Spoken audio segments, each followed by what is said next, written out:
puso'y nagdiriwang. Umawi, tingin ang ngalan niya at siya'y pasalamatan. Tugon.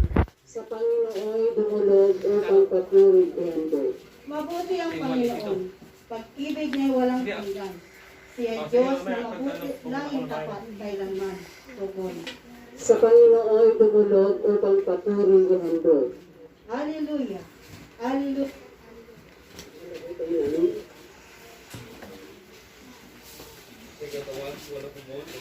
Santo Espiritu.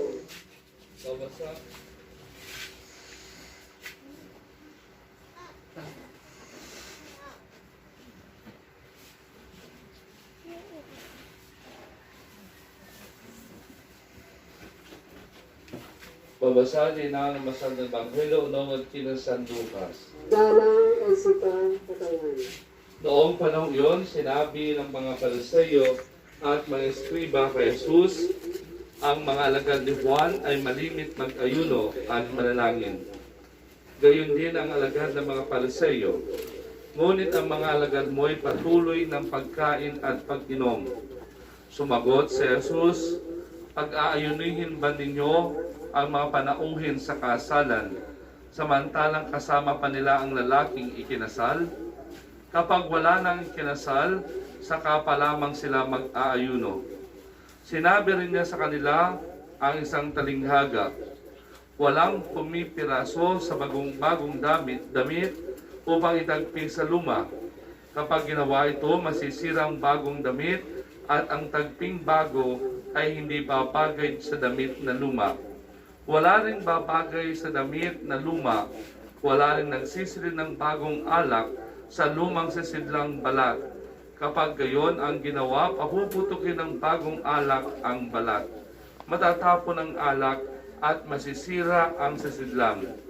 Sa bagong sisidlang balat, dapat ilagay ang bagong alak at walang magkakagustong minom ng bagong alak kapag nakainom na ng inimbak, sapagkat sasabihin niya, masarap ang inimbak.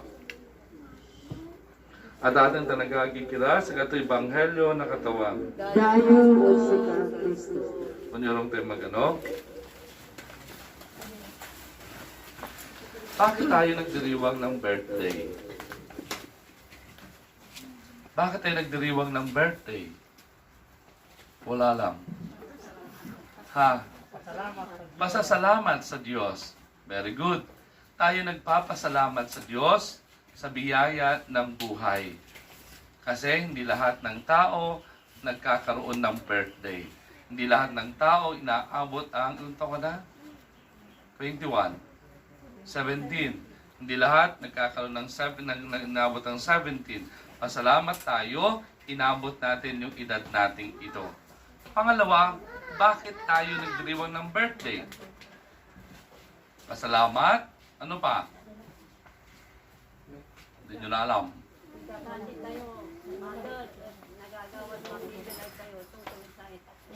Birthday, wala mo ng sakit-sakit, kalimutan nyo yung COVID muna. Magba-birthday muna tayo, masaya muna tayo, nanay. Huwag nyo muna saluhan ng di maganda. Birthday muna. Bakit tayo may birthday? Okay lang. Hindi utang kayo sa akin. Bakit tayo may birthday? Oh. Bakit tayo may birthday?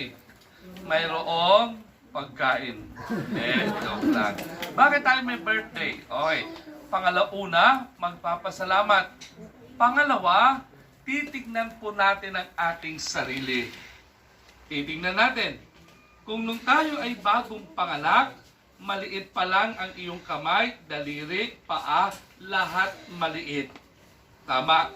Nung tayo ay pinanganak, wala pa po tayong alam. Ang tawag doon, tabula rasa. Blank slate. Yung parabagang iPad. Wala pang laman. Malinis na malinis. Naunawaan. Ngayon, habang tumatanda, habang nagkakaroon tayo ng edad, nagkakalaman ang ating isip, nagkakalaman ang ating puso, lumalaki ang ating katawan. Naunawaan. So, ibig sabihin, kung unti-unti, taon-taon, pakiramdam natin lumalaki tayo, pakiramdam natin nadadagdagan yung pagkakaalam natin, pakiramdam natin lumalalim ang ating pangunawa. Kaya dapat kapag tayo nagdiriwang ng birthday natin, tinitignan natin yung sarili natin kung tayo ay lumalago. Kaya nga, birthday. Sino ako ngayong birthday ko? Gawin nyo rin ha, wag lang si Lorenzo. Pag nagdiriwang kayo ng birthday nyo, sino ako ngayon? Sa kung sino ako noong 1 taon, noong 5 taon, noong nakaraang 10 taon. Ibig sabihin, titignan mo, ako ba ngayon ay mas maalam? Ano ang alam ko sa buhay? Ano ay mga natutunan ko sa buhay? Dapat, pag tumatanda ka, mas marami ka ng alam. Dahil sa ating mga karanasan sa buhay, sa mga nababasa natin sa social media, sa nababasa natin sa internet, sa nababasa natin sa libro, sa nababasa natin kung ano-ano, mga naririnig nating chismis, dapat yung ating pag-iisip ay para bagang lumalago ito o lumalalim. Dapat yung mga kaalaman natin nadadagdagan. Hindi pwedeng tumatanda ka, pero nababawasan pagkaalam mo. Hindi pwedeng ganon. Ito yung mga taong walang pinagkatandaan. Marami yon, matanda na, pero wala pa rin pinagkatandaan. Bakit? Yung mga karanasan natin sa buhay, hindi tayo natututo. Nadapa ka na noong nakaraang taon. Tama? Nadapa ka noong nakaraang taon. Pero ngayon, paulit-ulit ka pa rin nadadapa. Bakit paulit-ulit kang nadadapa? Kasi hindi ka natututo sa buhay. Nadadapa ka, napuputikan ka, kasi paulit-ulit ka napuputikan, kasi lagi kang dumaraan sa putikan. Tanga lang, no? Tanga lang. Alam mong putik, dumaan ka putik, babalikan mo pa ba yung putik? Babalik ka ba sa putik? Hindi na. Dapat. Hindi ka na dapat dadaan doon kasi alam mong putik. Alam mo naman na masama doon. Bakit ka pa dadaan doon? So dapat natututo ka sa buhay natin. Ngayon 17 years old ka na. Nung nakaraan 16, nung nakaraan 15, may mga pagsubok sa buhay. May mga problema sa buhay. Pero yung mga pagsubok at problema sa buhay, tinuturuan dapat tayo nito. Kaya nga ang inaasahan sa atin, pag matanda ka na, maalam ka na. Ulitin ko, pag matanda ka na, maalam ka na. Di po ba? Pag matanda ka na, marami ka na alam sa buhay-buhay. Alam mo ng ganito, alam mo ng ganito. Pero nung bata ka, hindi pa mo pa alam. Kaya nga, nung tumatanda ka, mas marami ka ng alam na chismis. Tama?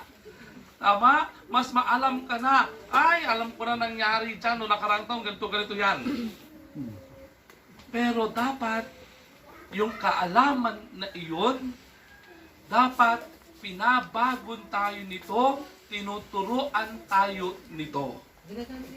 Hindi pwedeng tumatanda ka ng paurong. Inaasahan sa atin, maalam ka, mas dapat na nagiging mas mabuti kang tao ngayon kumpara noong isang araw, kumpara noong isang taon. Pangalawa, titingnan natin, susuriin natin ang ating mga puso. Bakit? Ano ba ang gamit ng puso? Anong gamit ng puso? Wala lang. Lahat tayo may puso. Anong gamit ng puso? Ito makakapoy sa ulo yung amo. Ano? Magmahal. Wow. Magmahal talaga. Malandi. Joke lang. Okay. Bakit meron tayong mga puso? Ang gamit ng puso, ito yung bumobomba, nagpapump ng dugo sa ating physical na katawan. Tama? Upang sa ganon, ang dugo natin ay mag-circulate sa buong katawan po natin. Kaya nga, yung dugo natin, yun ang nagbibigay init sa katawan natin. Kaya nga, ang tawag sa tao, warm-blooded. Pag ikaw ay hindi mainit, hindi ka warm-blooded, ikaw ay cold-blooded, ikaw ay isda. Cold-blooded ang mga yon. Pero tayo, warm-blooded. Ibig sabihin, pag warm-blooded, mainit, mayroon kang kakayahang magmahal. Naunawaan? Hindi pwedeng malamig ka. Hindi pwedeng ganon. Kailangan, pag ikaw ay nagmamahal, mainit. Mainit. Di po ba pag mainit, like for example, tingnan nyo ha, mainit ito. Mainit, hindi ka pwedeng mag-stay dyan. Pag mainit, ito iniimbitahan ka, na unalis di tanay, unalis, no? Mag-jump. Naunawaan ninyo? So, ibig sabihin, yung init ng katawan, yung init ng pagmamahal, tinuturuan tayo nitong gumalaw at mas nagmamahal tayo. Kaya nga, titingnan natin, noon, ang minamahal mo lang, yung nanay mo. Di po ba, pag bata, kahit tanongin nyo lahat ng bata, ang mas mahal ng bata, ang nanay nila. Kasi yung nanay nila, sila ang nagpapadede, sila ang nagpapagatas, sila ang nag-aaruga, sila nagpapalit ng diaper. Nanay, nanay, nanay. Pero pag tumatanda ka na, nabubuksan na ang iyong puso. Hindi lang pala yung nanay mo ang dapat minamahal mo, bagkus pati yung tatay mo. Dahil yung tatay mo, nagmamahal din pala sa iyo, yung tatay mo nagsasakripisyo. Hanggang pag tumatanda ka na, hindi lang pala magulang, pati yung mga kapatid mo. May mga kapatid ka na kailangan mo din mahalin. May mga tito-tita ka, lola-lola ka, may mga kapamilya ka na kailangan mong mahalin. Habang tumatanda ka, mas lumalawak, mas lumalaki, mas umiinit dapat ang ating mga puso.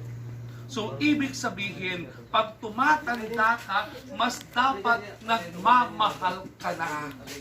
Hindi ka pwede na pag tumanda ka, nakafocus pa rin, na minamahal mo pa rin ay ang iyong asawa o ang iyong pamilya. Kailangan nag-i-extend ka na. Kailangan minamahal mo na yung mga kapitbahay mo. Kailangan mayroon ka ng malasakit sa iyong kapwa-tao. Hindi ka na pwede. Kunin nila ko yan, hindi na po ako po. Hindi na po ako po. Hindi pwede na matanda ka na, makasarili ka pa. Ang mga taong makasarili, ito yung mga toddler. No? Yung mga toddler, me. Pag may kukunin mo yung pagkain nila, magagalit ang mga yan. Tama? Yung mga toddler, kasi wala bang toddler dito? Wala ba? No? Yung mga toddler, hindi, malaki na pala. Basta, yung 1 taon, 2 taon. Di po ba, pag may 1 taon, mayroon siyang hawak-hawak, kunin mo, anong gagawin? Iiyak sila. So, ibig sabihin, kung ganon ang toddler, matanda ka na, pag may kinuha sa iyo, no, like for example, ay mayroong nanghingi ng pagkain sa iyo, may nanghingi ng bigas sa iyo, magbibigay ka. Kasi matanda ka na, mas nagmamahal ka na, mas nauunawaan mo na, mas lumalalim na dapat ang iyong pangunawa at pagmamahal. Lorenzo, dami ko sinasabi sa iyo. Unawaan mo, mas nag-iisip ka na kumpara noong nakaraang taon. Mas nagmamahal ka na kumpara noong nakaraang taon. Pangatlo, dito na yung nanay. Una, pag-iisip. Pangalawa, yung pagmamahal. Pangatlo, ay ilagay itong katawan natin ito, yung physical. Ito yung tinitingnan natin nung bata ka maliit. Pero ngayon, lumalaki ka na, no? Lumalaki na rin mga muscles mo, lumalaki na binti mo, lumalaki na rin ang iyong mga kamay, ang iyong mga braso. Una, titingnan natin paano mo inaalagaan ang iyong katawan.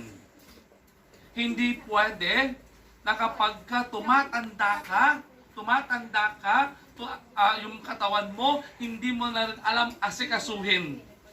Maraming mga ganoon. Habang tumatanda, mas inaabuso ang katawan. Habang tumatanda, mas nagiging walang pakialam sa katawan. Ano iyon? Pag tumatanda ka na, naninigarilyo ka na. Ha? Di ba? Bakit ka naninigarilyo? Bakit ka naninigarilyo? Mabuti ba iyon sa katawan mo? Hindi po. Nandoon nga sa ang ano ng mga tao. Bakit? Una, tinaasan ng presyo ng sigarilyo. Mayroon na ang tawag nga doon, sin tax. Tax sa pagkakasala. Yun pa lang, may sin tax na. No, yung kasalanan mo, pati grabe talaga, no? Ha? No, grabe pala yan, ha? Yung kasalanan may tax na rin. Nagkasalak ha, magkakasalak ka, gagawa ka ng masama, magbabayad ka ng tax sa gobyerno. Ibig sabihin, mali talaga iyon. Pangalawa, nandoon sa pakete ng sigarilyo, ano nandoon? Mga sakit, emphysema, cancer, nandito. Ang pangit ang itsura, ang baho. Pero marami pa rin, hindi pa rin binabasa, hindi pa rin tinitignan. Sinasabi ng pakete, sinasabi ng gumawa ng sigarilyo. Tanga lang, no? Sila din ang mismo gumawa. Sinabi nila doon, inilagay nila doon na ang paninigarilyo ay masama sa katawan. Pero, marami sa mga matatanda walang pinagkatandaan. Alam nila na masama ito sa katawan.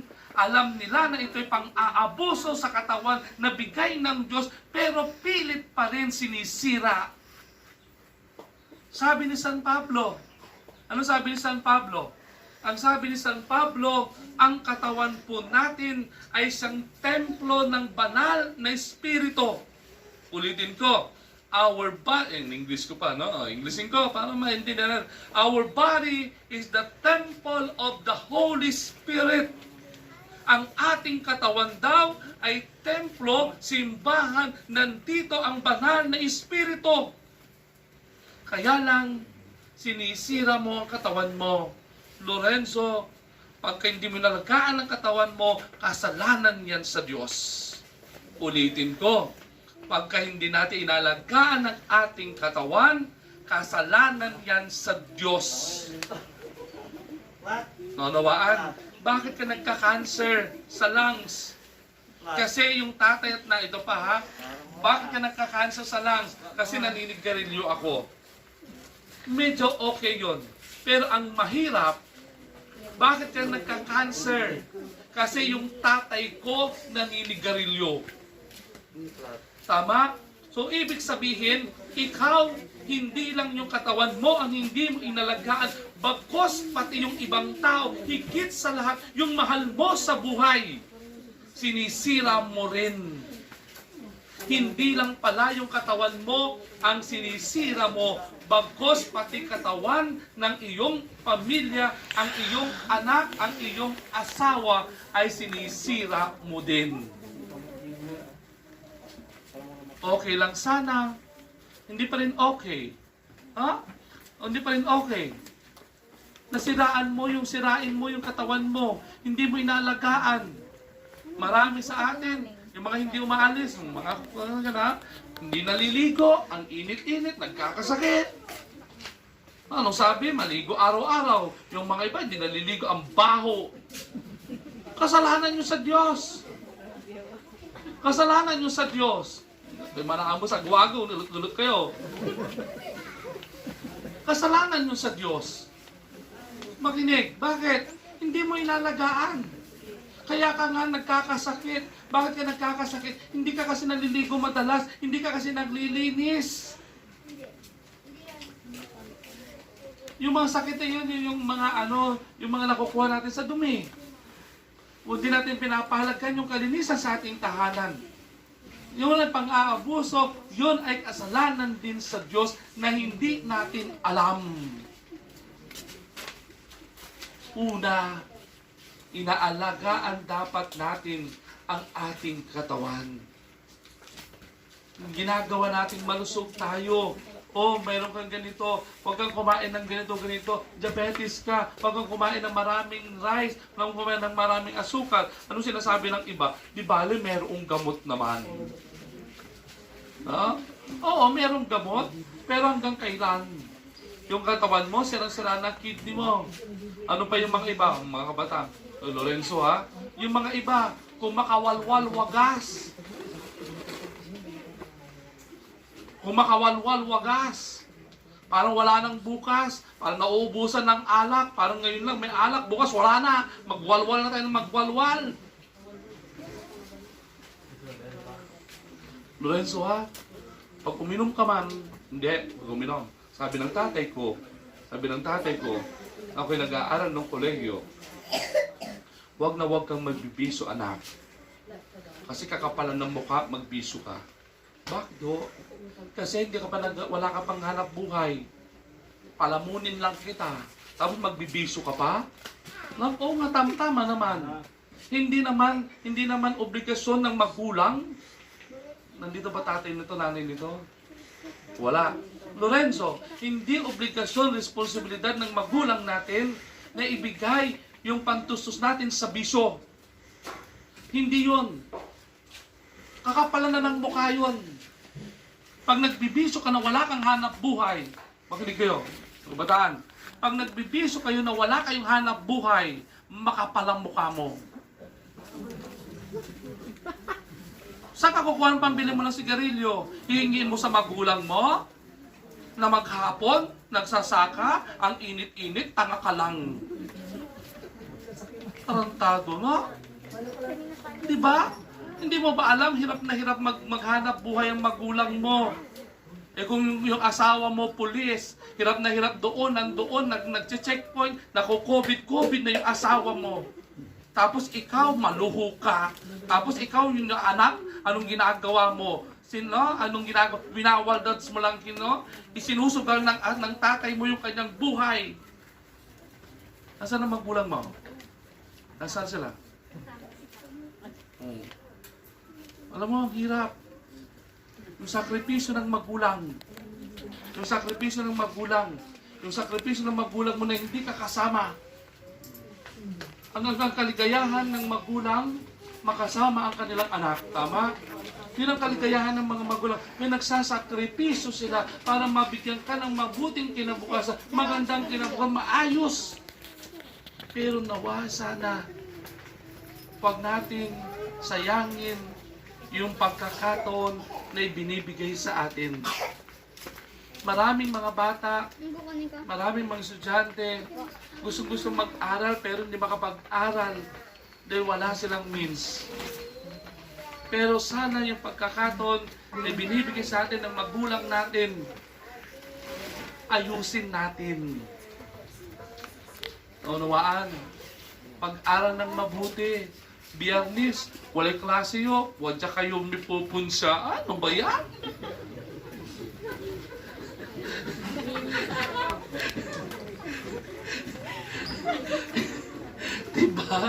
Diba?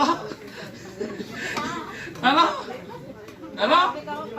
Module kayo dyan.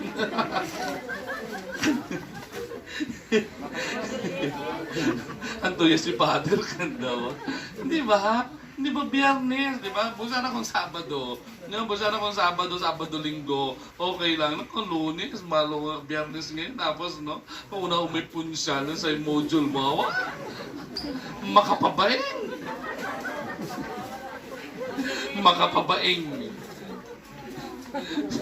Okay? Yung tatay ko, Lunes hanggang Biyernes, mag-aaral ka lang.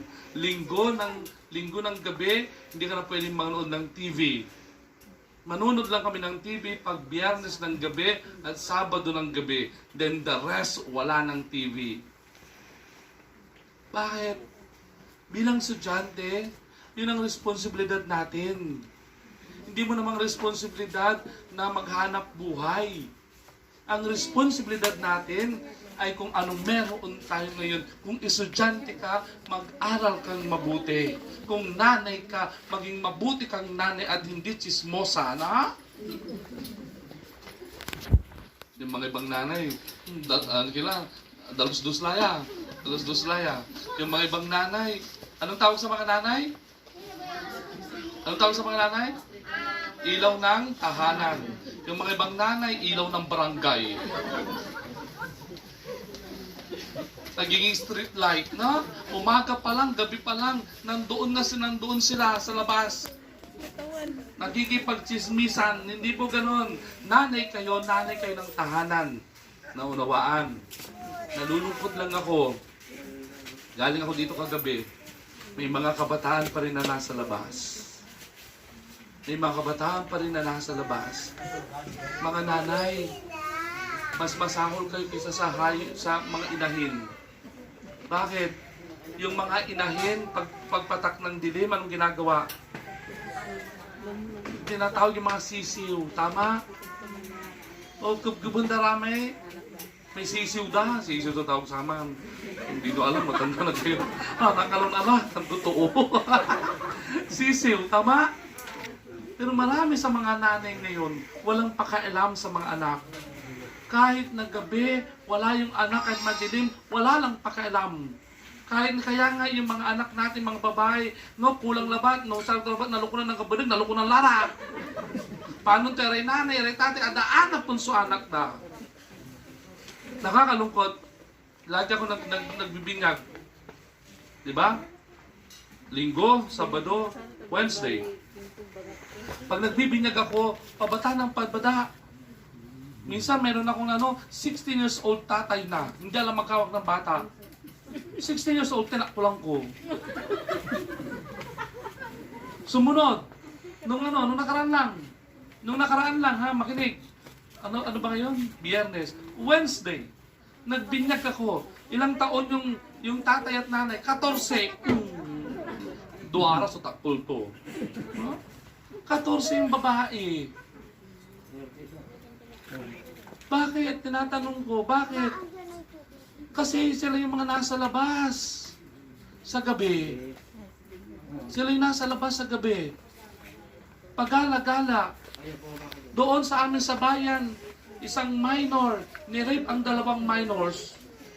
Nag-inuman sila. Taka lang yung babae, no? Pumunang kagamunan, may minuman na sa lalaki at tagawa doon. Di alukun-lukunan, ni-rape tara.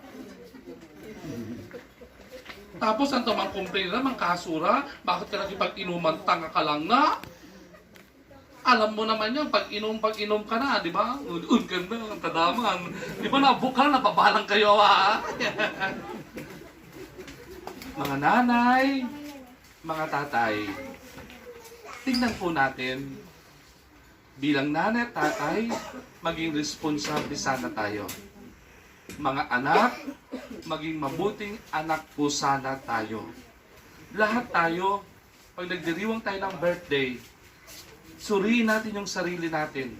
Dapat naging mas mabuti ka ng nanay, naging mas responsable kang tatay, mas responsable ka ng anak tuwing nagdiriwang ka ng iyong birthday.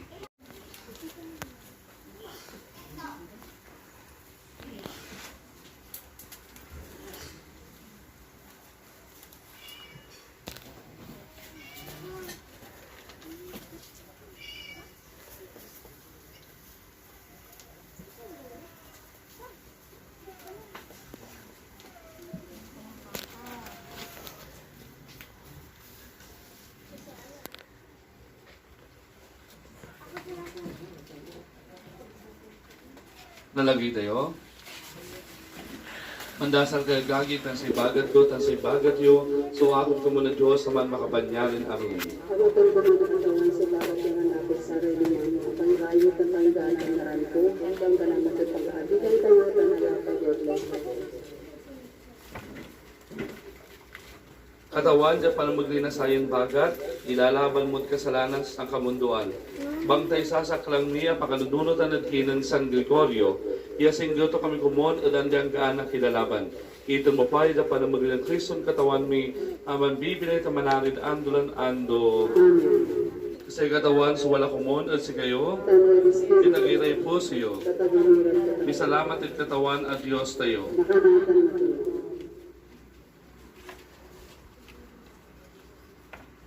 Ama, makapanya rin namin tamablilawas sa Diyos, mabigalawas, taninalman mi sa salamat kami sika. Iton mo't simba niyan piyasa na pamagkalang at kinan San Gregorio. Tatangguyin mo kami dyan para magray na masanto ng pambilay ko.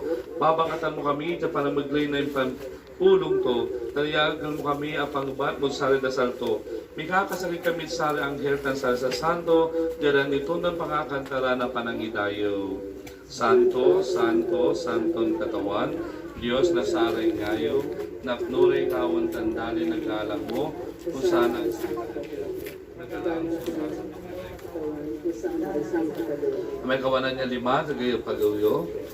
Mudaga masanto kakatawan, subol na may kasantosan. Kanyang pasanto maray lang kami kakasi kami, nalinaong na Espiritu. Yan magmanulat si kami, alaman tandala na katawan min Heso Kristo. Yan ang dyan mabulos alinawa, ni awat at kairapan. Ang alay tinapay, tanong salamat, tinisagto, tanin tutod sa ribabangatan toyeng kuwan, mga wat ng mga kinaminod saya, lapod saya sulaman ko, yan idero para si kayo.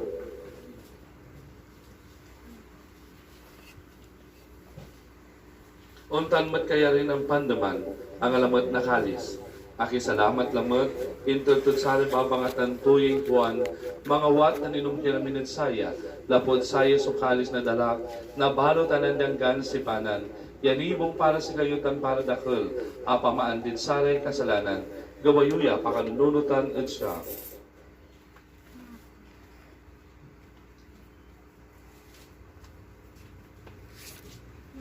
Miserye pananisya. Sa iyong patay mo, ibubuy lang may katawan, ang sa inyo di maaapamiyangkan isabi. Kanya nono na talamot simpatita rin, ingko dito, ibabagan min si kakatawan. So tinapay na bilaytan kalis na kilalaban. Amin sa salamat at pinakanam mo kami noon talindagarap mo, tan manlingkod si ka. Tan si kami mikakasi, kakaruan mi minanabang laman tandala ng Kristo. Kaya napantitipon kami kumon, at pangkakasakay na Espiritu Santo. Nonot mo lamat katawan sa iglesia, yan ay kahit tala pagatalba, apag malawan na nagnapit aro, akaulo si Francisco yung Papa mi, si Socrates siya sa Obispo mi, Fidelis sa katulungan data namin aklero. Untawag tipan magano, nonot ang tayo ray, inano tayo pilay, yan dilagsayan mundo. Si Clara, si Maxima, si Mercedes, si Bernardo, si Felisa, si Hector, tan sa ilapag. Tanipilog tayo sa salamat ng Los Piminda, Virgilio, Jamedes, tan si Felix Ordonez.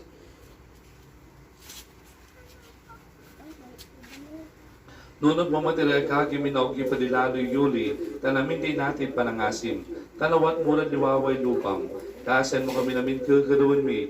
Yan kay bay malikot yan ay Diyos sa Birhen Maria, malikot a Jose sa wato, sa malikot yung apostol, sa malikot si San Fabian, tan si San Gregorio, tanamin di sa Santa malikot si Kamanakot Kanduan, kung kana kami kumon nila sa bibiyang bilayan diyang gaan, ta kumon idayo tanikalang mika, diyan pa na magloy, na anak mon Heso Kristo.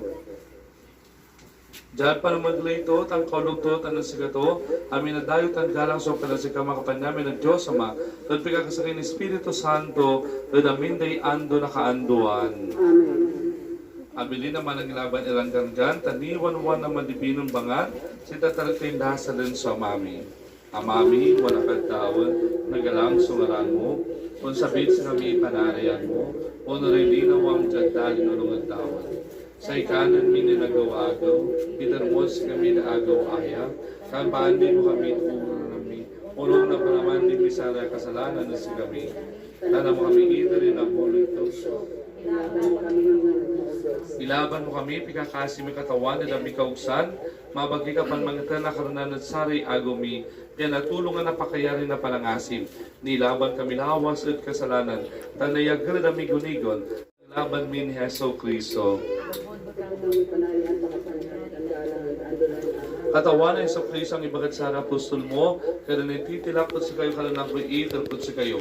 Ag mo iman na di kasalanan minog ingon sa panani sa iglesia, ipangasin pa nito sa kalanan, tan pangkakasakil sila tunungan linawam, si kaya man bibilay tamanari, at andolan ando. Sa kalanay katawan lawas, so wala kumon, dahil sa kayo namin. Manitilan tayo kalanan ng Kristo, peace be with you, peace be with you, peace be with you. Cordero Diyos na manamaan di kasalanan ng mundo, pasyan mo kami. Cordero Diyos na manamaan di kasalanan ng mundo, pasyan mo kami. Cordero Diyos na manamaan di kasalanan ng mundo, iptan mo kami. At ating tanagagikiran na nangyay Cordero Diyos. Nini Jesus sa mga kasalanan ng mundo, malakad na tawag at pandam na Cordero. Katawan at makanayang tuloy ka at sibot na bubunto, para kabalikas mo na sa salita at napaakit sa manliwa.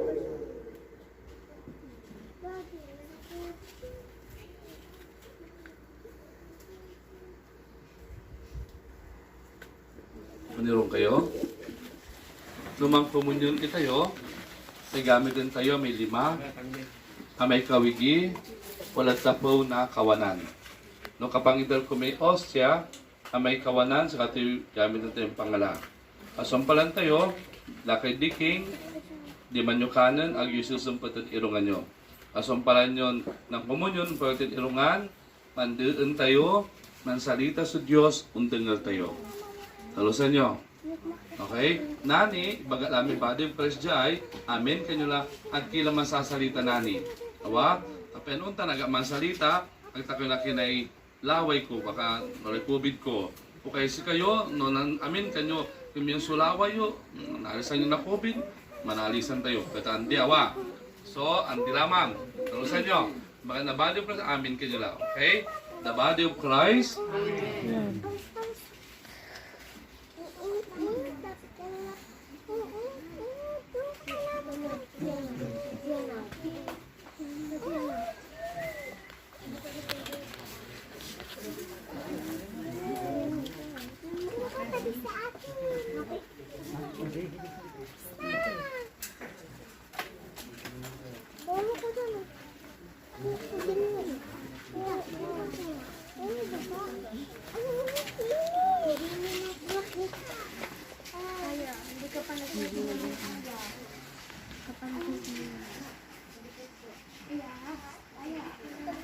Ilagay mo po siya sa iyong balabal na naway si Lorenzo ay magligtas sa anumang kapamakan, sa anumang sakit. Ito po ay aming hinihingi sa banal na pangalan ni Jesus, naming Panginoon, magpa sa walang hanggan. Amen. Masukin na.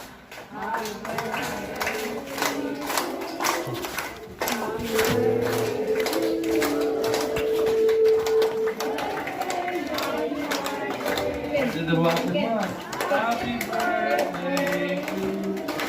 Happy birthday, Lorenzo!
Sabi nila, wag daw ako manghiram dyan eh.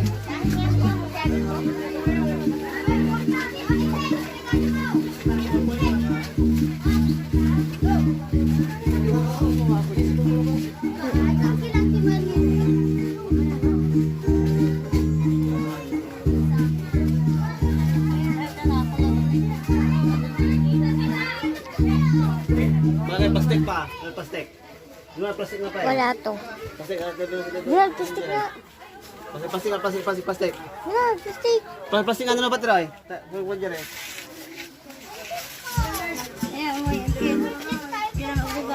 Plastic. Ay, ata po din.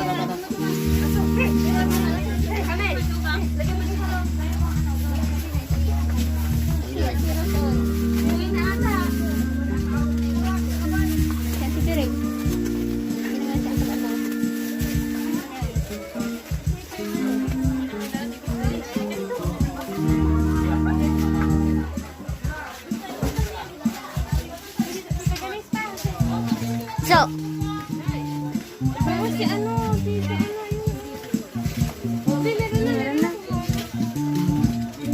Sige, dyan sa Alexis. Isang murapan. Pahiluling mo eh. Janes, tinggal anak kumang, beda. Ha? Hindi, Alexis, wala.